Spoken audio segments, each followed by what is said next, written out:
შენცაც უყვარია მასწავლებელს უმიზეზოდ და გაჩუმებულ ხარ. ალბათ იმიტომ, რომ ვისაც ძალაუფლება აქვს, იმას მარტივად ვემორჩილებით. ფინანო, ჩაიწერე. ვიწერ.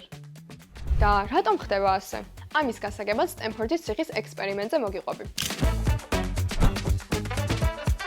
ეს ექსპერიმენტი 1971 წელს ფსიქოლოგმა ფილიპ ზიმბარდომ ჩაატარა. ექსპერიმენტში 24 სტუდენტი მონაწილეობდა. ისინი შემთხვევითობის პრინციპით ორ ჯგუფად გაყვეს: პატიმრებად და მეთვალყურეებად. სტენფორდის უნივერსიტეტის სარდაფში კი ყალბიციხე ააშენეს. პატიმრები ნამდვილმა პოლიციამ საკუთარ სახლებში დააკავა. თვალები აუხვია და ექსპერიმენტისთვის მოწყობილ ციხეში გადმოიყვანა. შენი აზრით როგორ დაიწყეს ციხის მეთვალყურეებმა მოქცევა? მათ მალევე თავიანთი ძალაუფლებით სარგებლობა გადაწყვიტეს.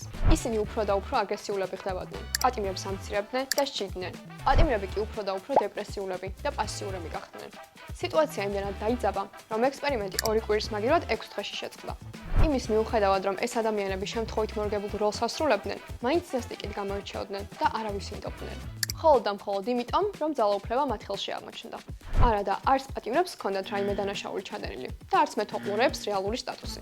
აბა დაფიქრდი, ყოველდღიურად რამდენ რამეს აკეთებ მხოლოდ იმიტომ, რომ ეს შენი როლია. ყველა ადამიანი თავის როლის შესაბამისად იქცევა. თუმცა ზოგიერთი ადამიანი იმდენად შედის როლში, რომ კონტროლს კარგავს და ძალაუფლებას აჭარბებს. ანუ, თუ მასწავლებელი უმიზედოდ გიყვირის, ეს მას საკუთარი როლის, მასწავლებლობის ნაწილი ჰგონია. მთავარია გახსოვდეს, რომ შენ ყოველთვის შეგიძლია დასვა კითხვები და სხვებს მხოლოდ თავიანთი როლის ან ძალაუფლების გამო არ დაემორჩილო.